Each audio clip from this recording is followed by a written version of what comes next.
ৰাতিপুৱা শুই উঠি যাবৰে যে হয় স্কুললৈ, গধুৰ পঢ়া বুজা কঢ়িয়াওতে যায় দিন দূৰলৈ। গান গাবলৈ এই অনুষ্ঠানটো আজি আৰম্ভ নাই কৰা। আমি জানো জুবিন গাৰ্গৰ এটা জনপ্ৰিয় গান আমি শুনিছোঁ, সেই গানটোৰ অৰ্থ উপলব্ধি কৰিছোঁ। সেই গানটো পুনৰ চৰ্চাত আহিছে, যদিও গানটো কিছু বছৰ আগৰ। এতিয়া সেই গানটো অন্তৰ্ভুক্ত হৈছে এখন অসমীয়া চিনেমাত। চিনেমাখনৰ বিষয়বস্তু বোধ কৰোঁ স্কুলৰ শিক্ষা আৰু সেই শিক্ষাৰ ফলত হোৱা মানসিক চাপ, হোমৱৰ্ক, অমানসিক যি অত্যাচাৰ শিশুৰ ওপৰত, বোধহয় তেনেকুৱাই হ'ব। চিনেমাখন ৰিলিজ হ'ব কিছুদিন পূৰ্বে, আমি সেইখনো চাম বোধহয়। আমি গানটো শুনিলোঁ, বুজিলোঁ,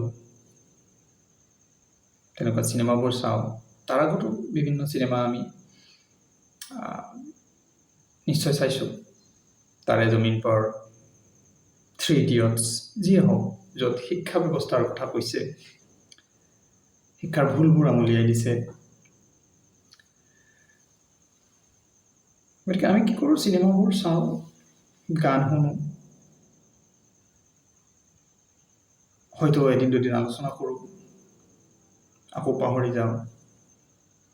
শিক্ষা ব্যৱস্থাটো তেনেকেই চলি থাকে। আজিৰ বিষয় এই শিক্ষা ব্যৱস্থাটোৰহে, গান চিনেমা নহয়। মই হৃদয়ানন্দ। আজি আলোচনা কৰিম, আজি শিক্ষক দিৱসৰ দিনাই এই ভিডিঅ'টো প্ৰস্তুত কৰাৰ এটাই উদ্দেশ্য, যে বিষয়টো যাতে আমি এবাৰ হৃদয়ংগম কৰি চাওঁ, কি হৈ আছে শিক্ষা ব্যৱস্থাটোত। আমি বাহিৰৰ কথা নকওঁ বাৰু, অসমৰ কথাই কওঁ। মই নিজেও এগৰাকী শিক্ষক, কেৱল পেছাত নহয়। শিক্ষকতা কেৱল পেছা হ'ব নোৱাৰে। মোৰ কাৰণে সি পেছা, নিচা, তাতকৈ ডাঙৰ কথা মোৰ কাৰণে সেইটো এটা দায়িত্ব, মোৰ কৰ্তব্য। সেইকাৰণে মই শিক্ষক। মই ভাল শিক্ষক বুলি মই নিজকে নকওঁ কেতিয়াও, কিন্তু অন্ততঃ নৈতিকভাৱে শিক্ষক হোৱাৰ চেষ্টা কৰি আছোঁ। শিক্ষকৰ দায়িত্বটো তেনেকুৱাই, নিশ্চয়। যিসকলে কেৱল টকাৰ স্বাৰ্থত, কেৱল প্ৰফেশ্যনৰ স্বাৰ্থত শিক্ষক হৈছে, ভিতৰৰ পৰা শিক্ষক হ'ব পৰা নাই, তেওঁলোকৰ কথা নিশ্চয় সুকীয়া হ'ব। আৰু সেইটো আমাৰ সমাজৰ বাবে, শিক্ষা ব্যৱস্থাটোৰ বাবে বৰ শুভ কথা নহয় বুলি মই ভাবোঁ। কিছুমান প্ৰফেশ্যন অন্ততঃ কেৱল পইচাৰ স্বাৰ্থত, টকাৰ স্বাৰ্থত, দৰমহাৰ স্বাৰ্থত হ'ব নোৱাৰে। সেয়া শিক্ষকেই হওক, চিকিৎসকেই হওক, সেনা বাহিনীতে হওক বা সাংবাদিকতাই হওক, এনেকুৱা বিভিন্ন বৃত্তি আছে, য'ত পেছাতকৈ বা নিচাতকৈ, বা যি কওঁ আমি সহজত, তাতকৈ বেছি হ'ল সমাজৰ প্ৰতি, দেশৰ প্ৰতি তেওঁলোকৰ দায়িত্ব, কৰ্তব্য। সেইটো আমাৰ বিষয় নহয় আলোচনা। আমি আকৌ ঘূৰি আহিছোঁ শিক্ষা ব্যৱস্থাটোৰ কথা। আমি প্ৰায়ে খবৰত পাওঁ, বাতৰিত পাওঁ, অসমৰ শিক্ষাৰ মানদণ্ড, দেশৰ যিটো শিক্ষাৰ মানদণ্ডৰ যিখন তালিকা প্ৰস্তুত কৰে বছৰে, তাত অসমৰ স্থান সদায় শেষৰ ফালে থাকে। এইবাৰো কিছুদিন পূৰ্বে এখন তালিকা প্ৰকাশ পাইছে, য'ত অসমৰ শিক্ষাৰ ব্যৱস্থাটো অতি শোচনীয় পৰ্যায়ত আছে, শেষৰ পৰা 3 নম্বৰত বোধহয় গোটেই ৰাজ্যবোৰৰ ভিতৰত। এইটো চিন্তাৰ বিষয় নহয় জানো? কিয় অসম এতিয়াও শিক্ষাৰ ক্ষেত্ৰত পিছ পৰি আছে?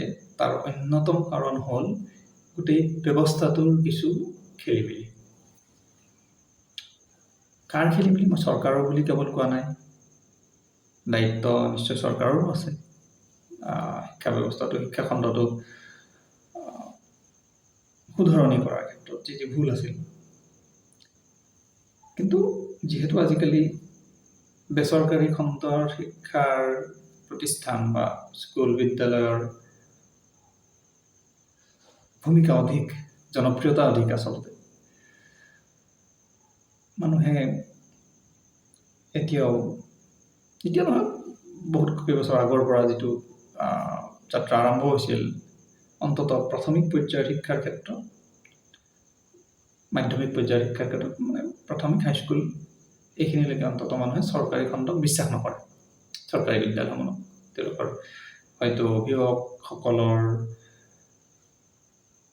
সেই আস্থা আগৰ দৰে নাই। তাৰ বিকল্প যিহেতু বহুত ব্যক্তিগত খণ্ডৰ স্কুল আহি গ'ল, সেইটো এটা নিশ্চয় কাৰণ। তাত ভাল শিক্ষাদান হয় বুলি ভাবি লয় আমাৰ ব্যৱস্থাটোৱে, সমাজ ব্যৱস্থাটোৱে, অভিভাৱকসকলেও। লাগিলে অতি নিম্ন মানদণ্ডৰ ব্যক্তিগত খণ্ডৰ স্কুল এখনেই হওক, তাতেই নিজৰ সন্তানক দিয়ে। ফিজ ভৰি হ'লেও কিন্তু চৰকাৰী খণ্ডৰ বিদ্যালয়ত নিদিয়ে। চৰকাৰেও এইটোৰ ক্ষেত্ৰত চিন্তা কৰা উচিত। এইখিনি কথা প্ৰায় আলোচনা হৈ থাকে, চৰ্বণ কৰি থকাৰ প্ৰয়োজন নাই। মোক ক'বলগীয়া কেইটামান কথা কম। তথাপি যিহেতু প্ৰসংগটো ওলাইছে যে চৰকাৰৰ ব্যৱস্থাটোত খেলিমেলি নিশ্চয় ক'ৰবাত আছে। শিক্ষকসকলক যে প্ৰতিটো কামত ব্যৱহাৰ কৰে, সেইটোতো আটাইতকৈ দুৰ্ভাগ্যজনক। লোকপিয়লৰ পৰা ভোট গণনালৈকে যি কামেই হওক শিক্ষক। এইফালে নিৰ্বাচনী প্ৰক্ৰিয়াটো অতি কঠিন কৰি আনিছে। টেট পাছ কৰিব লাগে, ইণ্টাৰভিউ দিব লাগে। গতিকে ভাল শিক্ষকখিনিয়ে চৰকাৰী স্কুলত আহে নিশ্চয়। তথাপি কিন্তু সেই স্কুলৰ শিক্ষা ব্যৱস্থাটো ভাল হৈ নুঠে। সেইটো অলপ চিন্তা কৰিবলগীয়া কথা, ক'ত খেলিমেলিটো আছে। ব্যক্তিগত খণ্ডৰ বা বেচৰকাৰী স্কুলৰ শিক্ষা লৈ বিভিন্ন সময়ত বিভিন্ন আলোচনা বিতৰ্ক হৈ থাকে। তেওঁলোকৰ হয়তো প্ৰাথমিক উদ্দেশ্য শিক্ষা প্ৰদান নে ব্যৱসায়, সেইটো বাৰু এটা বিতৰ্কৰ বিষয়। তেওঁলোকে দুটা চাবলগীয়া হয়, ব্যৱসায়টো নিশ্চয় চাবলগীয়া হয়। সেই ব্যৱসায়িক স্বাৰ্থতে নেকি তেওঁলোকে শিক্ষা প্ৰদানৰ নামত কিছুমান আচহুৱা কাম কৰে, অতি কঠোৰ শিক্ষা নীতি কিছুমান প্ৰণয়ন কৰে। তেওঁলোকে শৈশৱৰ পৰা শিশুসকলক অন্ততঃ প্ৰাথমিক পৰ্যায়তে যি ধৰণৰ মানসিক চাপ প্ৰদান কৰা হয় প্ৰায়খিনি ব্যক্তিগত খণ্ডৰ স্কুলত, সেইটো অতি দুৰ্ভাগ্যজনক। আৰু তাৰ বাবেই সমগ্ৰ ব্যৱস্থাটো যে নিম্নগামী হৈছে, শিক্ষাৰ আৰম্ভণিতে কেৰুণটো লাগে। চৰকাৰী খণ্ডততো গোটেই ব্যৱস্থাটোতেই খেলিমেলি থাকে। তাত কেৱল ভাত খুৱাবলৈ যেন শিশুসকলক অনা হয়, তেনেকুৱা এটা প্ৰতিচ্ছবিয়ে দেখা পোৱা যায়। হয় বাৰু, তেনেকুৱা এটা দিশ হয়তো থাকিব। দৰিদ্ৰ শ্ৰেণীৰ শিশুসকলক খাদ্য দিলেহে স্কুলত আহিব বুলি যিটো ভবা হয়, কিমান শুদ্ধ হয়তো মই নাজানো। স্কুলত খুৱাই আনিব লগা যিটো পৰিস্থিতি হৈছে অসমত বা দেশত, সেইটো অতি দুৰ্ভাগ্যজনক। শিশুৱে ভাতকেইটা ঘৰত পোৱা হ'ব লাগে। তেওঁলোকৰ ঘৰৰ পৰিয়ালৰ আৰ্থিক অৱস্থাটো উন্নত কৰিব লাগে যিকোনো উপায়েৰে, যাতে স্কুলৰ পৰা গৈ বা স্কুলত অহাৰ সময়ত ঘৰতে ভালকৈ ভাতমুঠি খাই আহিব পাৰে। সেইটোৱে উদ্দেশ্য হোৱা উচিত। স্কুলত আনি ভাত খুৱাই থকাৰ কোনো প্ৰয়োজন নাই। এইটো বৰ অৰ্থহীন কথা। ইয়ে শিক্ষাখণ্ডক একো উন্নতি নকৰে আৰু তাৰ প্ৰমাণ আমি পাই আছোঁ। বাকী কৈ আছোঁ কি চাপমুক্ত শিক্ষা, মূল উদ্দেশ্য আছিল সেইটো, এই গানেৰে আৰম্ভ কৰিছিলোঁ যিটো বা চিনেমাৰ কথা কৈছোঁ, যে এটা হ'ল শিশুৰ চাপমুক্ত শিক্ষা আৰু এটা হ'ল গুণগত শিক্ষা আৰু যিটো ফলপ্ৰসূ শিক্ষা, বিজ্ঞানসন্মত ফলপ্ৰসূ শিক্ষা হ'ব লাগে। যিবোৰ শিকোৱা হয় প্ৰায় ক্ষেত্ৰত সেইবোৰ কোনো জীৱনত কামত নাহে। ভাল কথা যে এইবিলাক সংশোধনীৰ কাৰণে, শিক্ষা ব্যৱস্থাটো ঠিক কৰাৰ কাৰণে নতুন শিক্ষানীতি প্ৰৱৰ্তন কৰা হৈছিল। নিউ এডুকেশ্যন পলিচি যিটো, নেশ্যনেল এডুকেশ্যন পলিচি যিটো ৰিফৰ্ম কৰা হ'ল, অতি ভাল। যদিহে সেইবোৰ ঠিকমতে কাৰ্যকৰী হয়।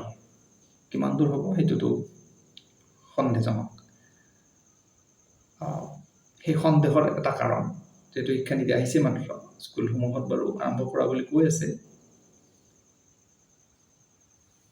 কিমান আন্তৰিকতাৰে সেইটো গ্ৰহণ কৰে স্কুলসমূহে, চৰকাৰী বেচৰকাৰী যিয়ে হওক, সেইটো আমি হয়তো পৰৱৰ্তী সময়ত দেখা পাম।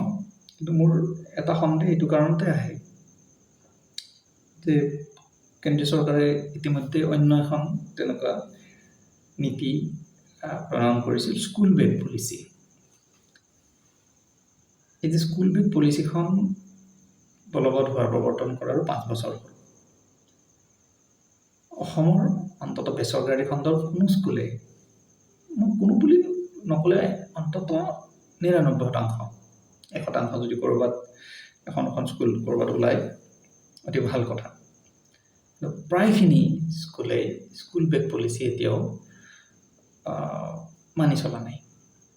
বয়স অনুযায়ী স্কুল বেগৰ যিটো ওজন, সেইটো ক'তো সঠিক ৰূপত পালন হোৱা নাই। যি মস্ত স্কুল বেগ আগতেও কঢ়িয়াইছিল, এতিয়াও কঢ়িয়াই আছে, শিশুক মানসিকভাৱে, শাৰীৰিকভাৱে বিধ্বস্ত কৰি পেলাইছে এই স্কুল বেগৰ ওজন, স্কুলৰ হোমৱৰ্ক, ৰাতিপুৱাৰ পৰা আবেলিলৈকে স্কুল, এই গোটেই ব্যৱস্থাটোৱেই আচলতে কেৰুণ। এই যে পুৱা 7 বজাৰ পৰা 7:30 বজাৰ পৰা আবেলিলৈকে লঘোণে ভোকে, ঠাণ্ডাই গৰমে বৰষুণে, এই যে স্কুলসমূহে শিশুসকলক, অন্ততঃ প্ৰাথমিক বা হাইস্কুলৰ পৰ্যায়ৰ ছাত্ৰ ছাত্ৰীসকলক এই যে কঠোৰ শিক্ষা এটা দিছে, কি লাভ হৈছে তাৰ পৰা? মই শিক্ষকসকলকে কৈছোঁ কথাটো। শিক্ষক দিৱসৰ দিনা আপোনালোকে এবাৰ চিন্তা কৰকচোন, কি লাভ হৈছে সমাজৰ, অসমৰ কি লাভ হৈছে শিক্ষা ব্যৱস্থাটোৰ? এতিয়াওতো সেই তলতেই আছে শিক্ষা ব্যৱস্থা। অসমৰ পৰা কেইজন IAS ওলাইছে? নাই ওলোৱা। কিমান ওলাব পাৰে? আমি বিহাৰতকৈও কিমান তলত পৰি যাব যিকোনো কম্পিটিটিভ এক্সামত। IAS বুলি নাই পোৱা, কিয় নাপায়? IITত কিয় অসমৰ ষ্টুডেণ্টে কমকৈ পায়? কেইগৰাকী ভাল বৈজ্ঞানিক ওলাইছে অসমৰ পৰা? কেইগৰাকী বা এগৰাকীৰ নাম কওকচোন। এই যে কঠোৰ শিক্ষা, ৰাতিপুৱাৰ পৰা যে আবেলিলৈকে শিক্ষাদান কৰি আছে আপোনালোকে, মই সামগ্ৰিকভাৱে কৈছোঁ যে প্ৰতিজনেই তেনেকৈ কৰিব নালাগে। ভাল শিক্ষক নিশ্চয় আছে, ভালকৈ শিকাব চেষ্টা কৰে, তেওঁলোকে কেইজনমানে অকলে গোটেই পলিচিটো চেঞ্জ কৰিব নোৱাৰে। কিন্তু এটা মই কৈছোঁ, শিক্ষকসকলে সামগ্ৰিক এক দায়িত্ব লোৱা উচিত শিক্ষা ব্যৱস্থাটোক সংশোধন কৰাৰ ক্ষেত্ৰত। নিউ এডুকেশ্যন পলিচি আহিছে, কি আহিছে, সেইটো ডাঙৰ কথা নহয়। যে মানসিকভাৱে আমি সাজু হোৱা উচিত যে আমি অসমৰ শিক্ষা ব্যৱস্থাটো সলনি কৰিম।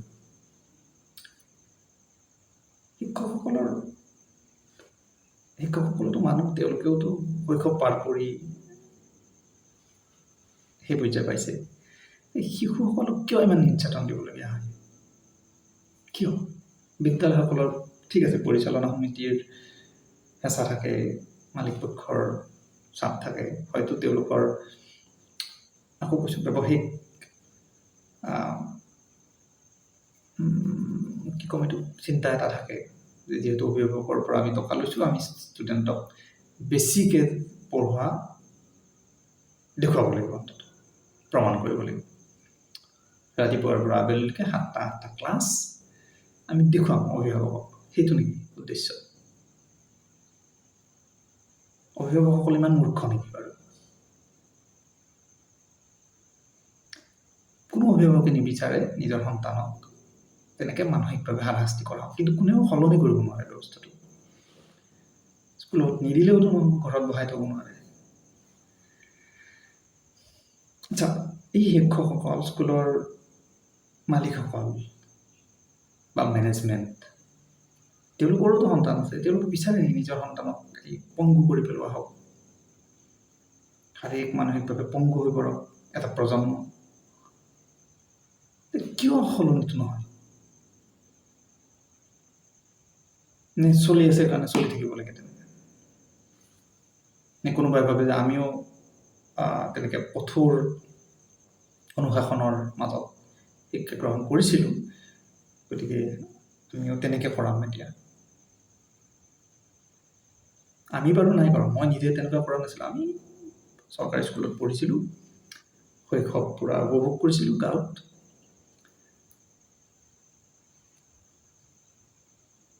আমাৰ কাৰণে শিক্ষাটো ইমান চাপ নাছিল। পঢ়িব লগা আছিল, এইটো বেলেগ কথা, পৰীক্ষা আমিও দিছিলোঁ। এতিয়াতো বহুত ক্ষেত্ৰত বাধ্যবাধকতা আছে চৰকাৰীভাৱে, পৰীক্ষা পাতিব নোৱাৰে নিৰ্দিষ্ট এটা বয়সলৈ, কিন্তু সেইটো নামানে, প্ৰায়খিনি স্কুলে সেইটো নামানে। নতুন এডুকেশ্যন পলিচি মতে কৈ দিয়া হৈছে কোন শ্ৰেণীত পৰীক্ষা পাতিব পাৰে। দ্বিতীয় শ্ৰেণীলৈকে পৰীক্ষা বোধহয় পাতিব নোৱাৰে, কিন্তু পাতি আছে চব স্কুলে। প্ৰথম শ্ৰেণী, দ্বিতীয় শ্ৰেণী, আনকি প্ৰি প্ৰাইমাৰী ছেকশ্যনতো পৰীক্ষা, হোমৱৰ্ক দিবই নোৱাৰে। কিয়? মানে মই সামগ্ৰিকভাৱে কৈছোঁ, মই বাৰু শিশুসকলৰ তেনেকুৱা স্কুলৰ শিক্ষক নহয়। মোৰ শিক্ষাৰ বিষয়টো অকণমান অন্য। তথাপি কৈছোঁ, মই শিক্ষকসকল আমাৰ বুজা সেই মানে বোধগম্যৰ ক্ষমতাটো নোহোৱা হৈ গৈছে।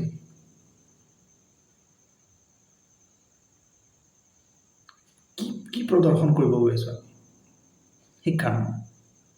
আৰু ইমান বছৰ যে কৰিলোঁ কামটো, তাৰ ফলত ধনাত্মক ফল কি পাইছোঁ আমি?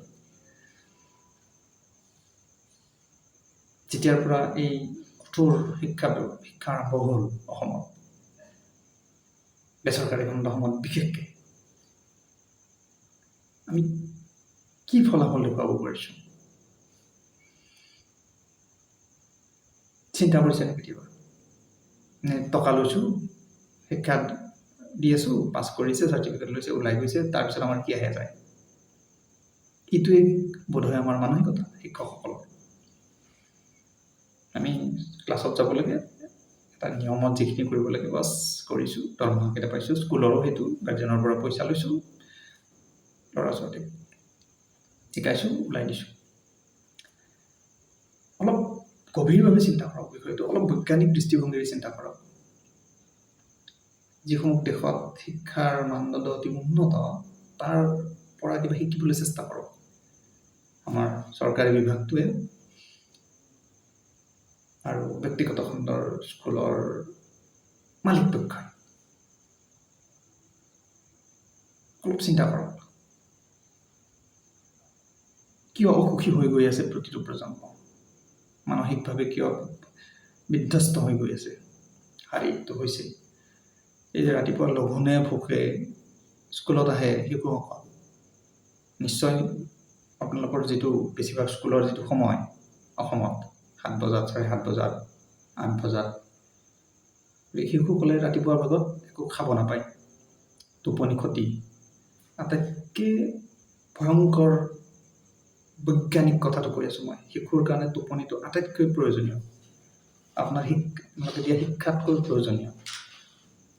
তেওঁলোকৰ কাৰণে শিশুসকলৰ টোপনিটো আৰু সময়মতে খাদ্যটো। টোপনি ক্ষতি, ৰাতিপুৱাৰ খাদ্যটো ক্ষতি, টিফিন খাবই নোৱাৰে বেছিভাগে, আৰু দুপৰীয়াৰ সাঁজটো খাই কেতিয়া? আবেলি। সেইটো প্ৰায় খোৱা নোখোৱাকৈ হয়, 4 বজাত 5 বজাত।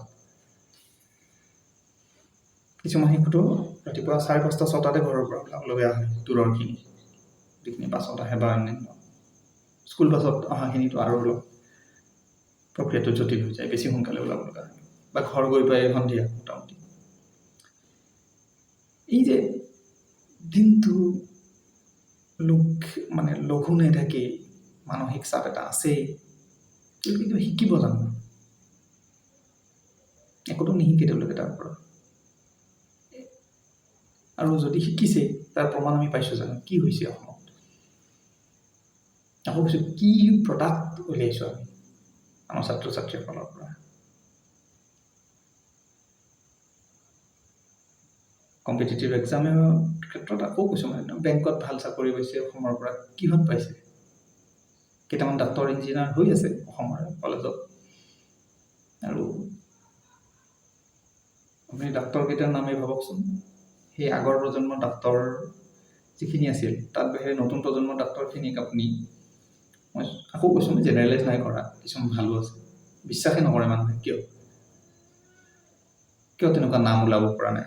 এই কঠোৰ ব্যৱস্থাটোৰ মাজৰ পৰা অহা ডাক্তৰখিনিক কিয় আমি হৈ উঠা নাই? ভাল স্পৰ্টছ পাৰ্চন কৰিব পাৰিছোঁ, অসমে নাই কৰা। খেলিবলৈ সময় নাপায়। স্কুল, বেগ, হোমৱৰ্ক, পৰীক্ষা, মাহত 2টাকৈ পৰীক্ষাই দিবলগীয়া হয় পাৰিলে।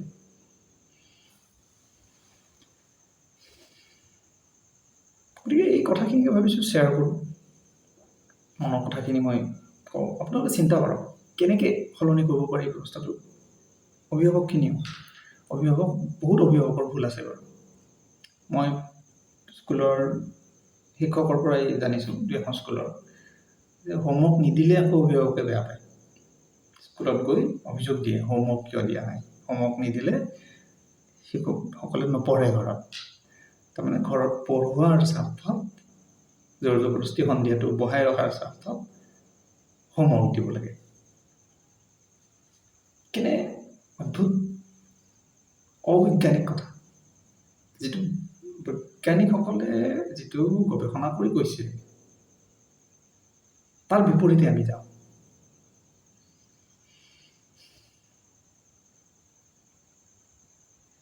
গৱেষণাই কৈছে স্কুল ডাঙৰ ওজনৰ বেগ এটা আমি ল'ব নালাগে, শিশুসকলৰ কান্ধত দিব নালাগে। আমি তাৰ মেৰুদণ্ডৰ বেমাৰ হোৱাৰ সি এটা মূল কাৰণ, কিন্তু আমি দি আছোঁ। স্কুলৰ হেঁচাতে হওক বা অভিভাৱকসকলৰ নিজৰ ইচ্ছাতে হওক। বহুতৰ ইচ্ছা নাথাকে, কিন্তু বাধ্য হৈ দিবলগীয়া হয়, নিদিলে আকৌ পানিছমেণ্ট। এনেকৈ চলি থাকিব শিক্ষা ব্যৱস্থা, সলনি নহয়। কোনে কৰিব? চৰকাৰেতো চৰকাৰী স্কুল বন্ধই কৰাৰ ইচ্ছাত থাকে, বাধ্য হৈ চলাই আছে গোটেই ব্যৱস্থাটো। পাৰিলে বন্ধ কৰা, এতিয়া কি কৰিছে, মাৰ্চ কৰিছে, 2খন-3খন স্কুল বন্ধ কৰি এখন কৰি দিয়ে। ছাত্ৰ ছাত্ৰী নাই, অজুহাত সেইটো। কিয় নাহে? চৰকাৰে সেইটো কেতিয়াবা বিশ্লেষণ কৰিছেনে? ভাল শিক্ষক, একাডেমিকটো ভাল, তেওঁলোকৰ ভাল ৰিজাল্ট, টেট পাছ কৰিছে, কিয় তেওঁলোকৰ পৰা শিক্ষা গ্ৰহণ কৰিব পৰা নাই ছাত্ৰ ছাত্ৰীসকলে? চৰকাৰী ব্যৱস্থাটোতো কেৱল সেই মোবাইলত এটেণ্ডেঞ্চ দিয়া, কিবা দিয়া, সেইবিলাক কৰি থাকোঁতে বোলে প্ৰায়খিনি সময় গুচি যায় শিক্ষকসকলৰ। অন্তত মগজু থকা কিছু মানুহ লাগিব এই গোটেই ব্যৱস্থাটো যিয়ে কণ্ট্ৰল কৰে। অলপ মগজুত চিন্তা শক্তি থকা মানুহ লাগিব পলিচি মেকাৰবিলাকৰ, আৰু ব্যক্তিগত খণ্ডৰ স্কুলৰ মালিক পক্ষটো।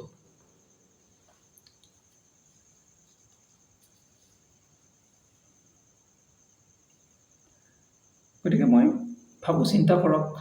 মই ক'লে একো সলনি নহয়, মই জানো। দুজনমান মানুহে এই ভিডিঅ'টো চাব,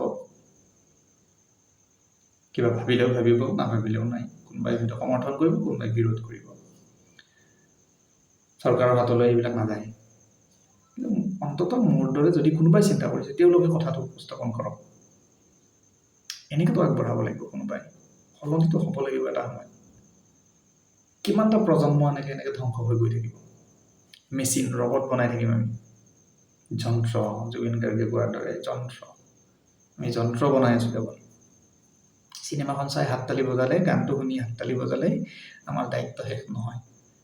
তাৰ উচিত ব্যৱস্থাটো বা তাৰ উচিত ফল আমি তেতিয়াহে হ'ব যদি আমি ব্যৱস্থাটো সলনি কৰিব পাৰোঁ। আৰু এটা কেৱল চাপমুক্ত নহয়, স্কিলৰ কথাটো পৰা আহিবই। নতুন নটিফিকেশ্যন পলিচি এইটো কৈছে যে আমি আমাকৰ স্কিলছবিলাকৰ ওপৰত গুৰুত্ব দিব লাগে।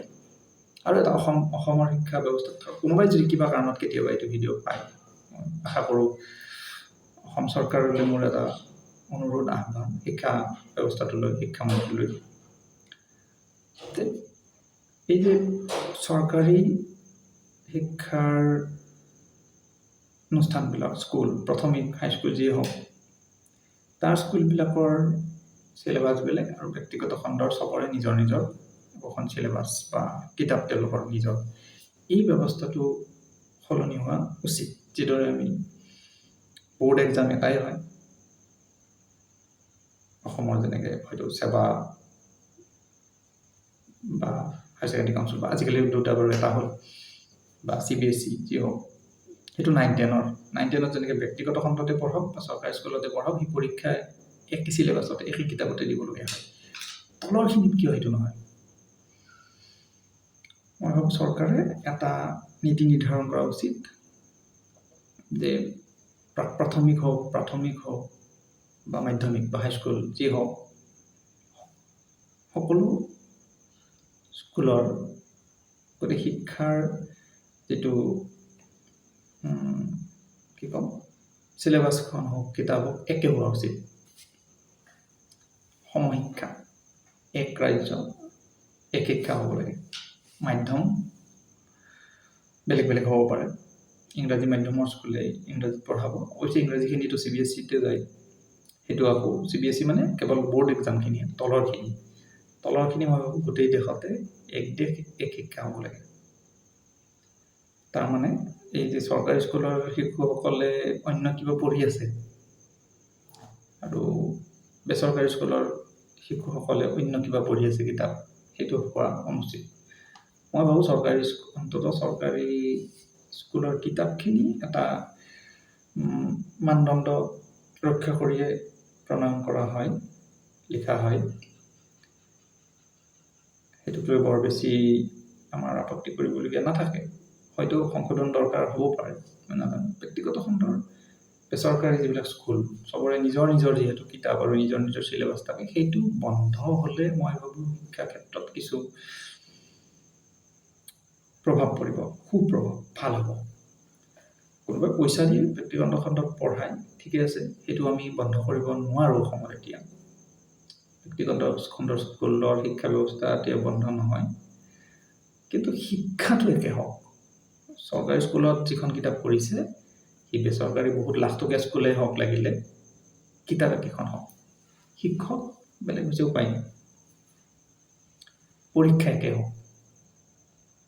সেইটো কিন্তু কঠোৰ এটা নিয়ম হ'লে মই ভাবোঁ ই এটা পজিটিভ ৰিজাল্ট দিব।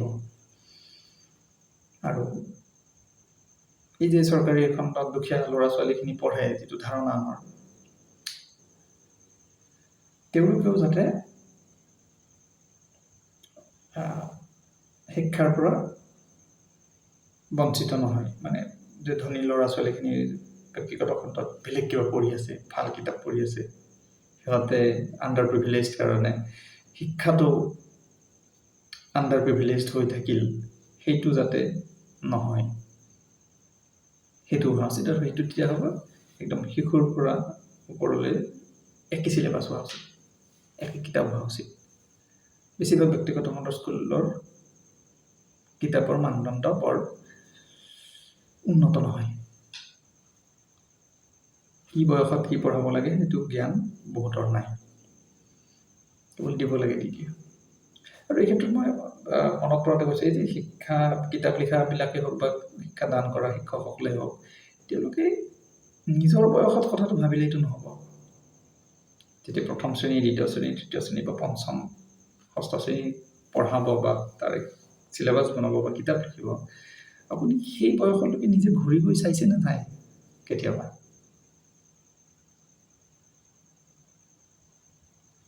যে সেই বয়সৰ শিশুৰ মানসিক অৱস্থাটো আপোনালোকে তেওঁলোকৰ মনস্তত্বটো, শিশুৰ মনস্তত্বটো বুজি পেলাই কিতাপখন লিখে বা তেনেকৈ পঢ়ায়, নে নিজে নিজৰ বয়সৰ হিচাপত ভাবি লয়?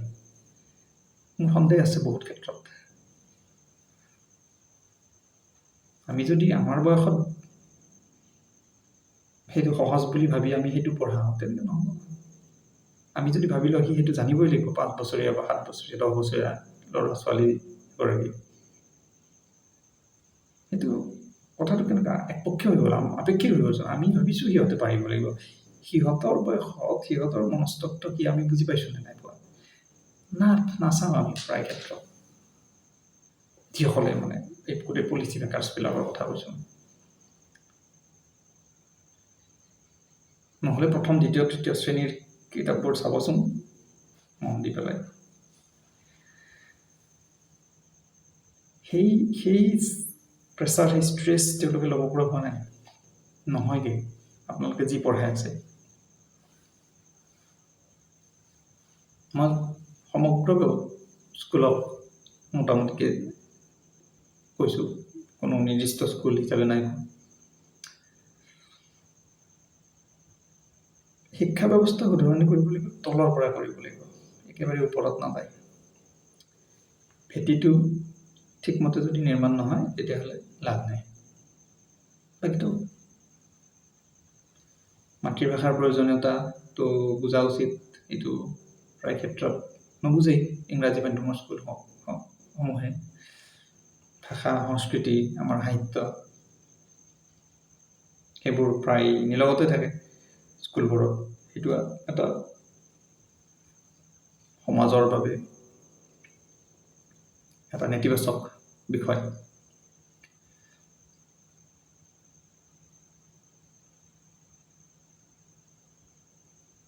এইখিনিয়ে কম বুলি ভাবোঁ। কথাটো চৰ্চা হ'লে ভাল, আলোচনা হ'লে ভাল, আৰু সলনি হ'লে ভাল। পুনৰ কৈছোঁ, মই কোনো পণ্ডিত নহয়, শিক্ষাবিদো নহয়, সাধাৰণ শিক্ষক। সেইকাৰণে শিক্ষকসকলৰ প্ৰতি মোৰ এই আহ্বান। মই নিজে কৈছোঁ, মই চৰকাৰী স্কুলৰ শিক্ষক নহয়, ব্যক্তিগত খণ্ডৰ এটা প্ৰফেশ্যনেল বিষয়ৰ মই শিক্ষক। গতিকে মই সলনি কৰিব নোৱাৰোঁ। মই এনেকৈ অলপ ক'ব পাৰোঁ, কেতিয়াবা লিখিব পাৰোঁ, অনুৰোধ কৰিব পাৰোঁ যাৰ হাতত সেই ক্ষমতা আছে, ৰাজনৈতিক ক্ষমতা বা স্কুলত যি জড়িত হৈ আছে, স্কুলসমূহত তেওঁলোকৰ হাততো কিছু ক্ষমতা আছে। ৰাজনীতি কৰক, ব্যৱসায় কৰক, যি কৰে কৰক, শিশুসকলক ৰক্ষা কৰক, উদ্ধাৰ কৰক। শিশুতেই মানসিকভাৱে যি আপোনালোকে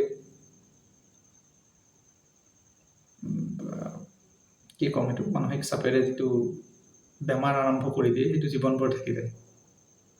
শৈশৱ উদযাপন কৰিব নোৱাৰে সিহঁতে, খেলিবৰ সময় নাই, গাব নাচিব সময় নাই। কিছুমান স্কুলে চাপমুক্ত শিক্ষাৰ কথা কয়, কিন্তু আচলতে চাপমুক্ত নহয়, সেইটো কয় কেৱল। আৰু বেছিভাগেতো চাপ দি পেলাই যেন তেওঁলোকৰ কৃতিত্ব দাবী কৰে।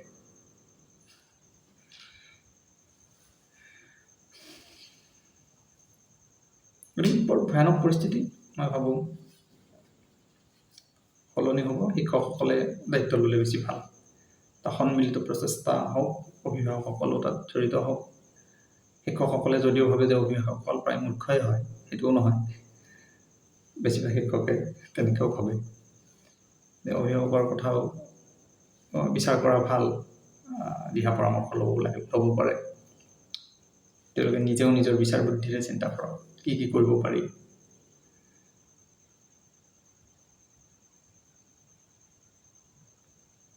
সেইখিনিয়ে ক'বলগীয়া আছিল। যি মনত আহিছে তাকে কৈ গৈছোঁ।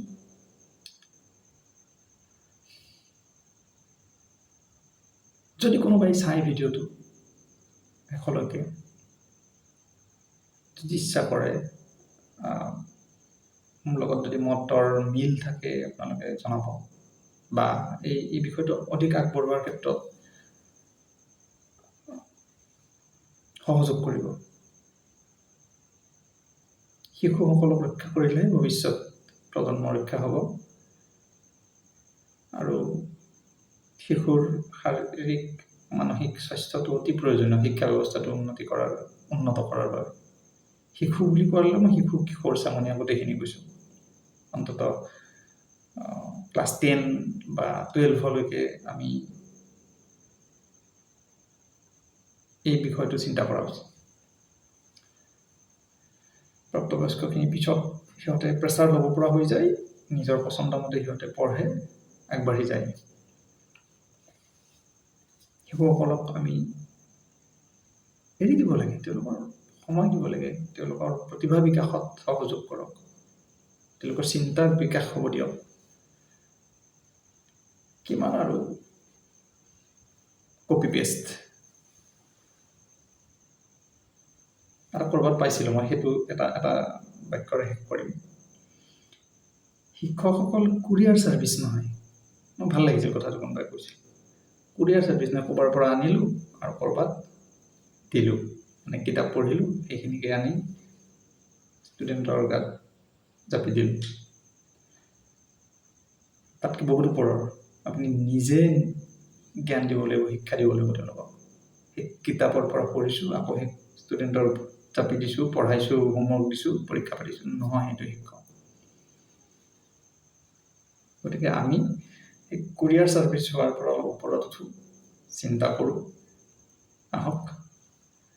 আৰু বিশেষকৈ নিম্ন পৰ্যায়ৰ, মানে প্ৰাথমিক মাধ্যমিক পৰ্যায়ৰ শিশু কিশোৰসকলক এটা আনন্দদায়ক, চাপমুক্ত, ধনাত্মক আৰু বিজ্ঞান ভিত্তি থকা এটা শিক্ষা ব্যৱস্থা গঢ়ি তোলোঁ।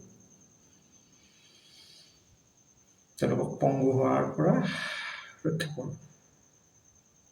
তেতিয়াহে অসমৰ এই শেষৰ পৰা 3 আছে, সেইটো প্ৰথমৰ পৰা 1, 2, 3 আহিব, নহ'লে নাহে।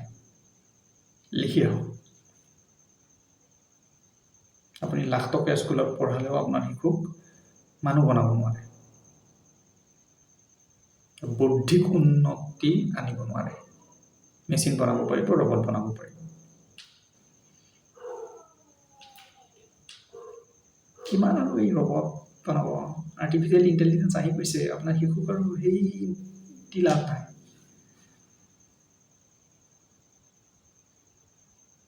মানুহ কৰি জীয়াই ৰাখক। স্কুলসমূহেও শিশুসকলক মানুহ কৰাত ভূমিকা গ্ৰহণ কৰক।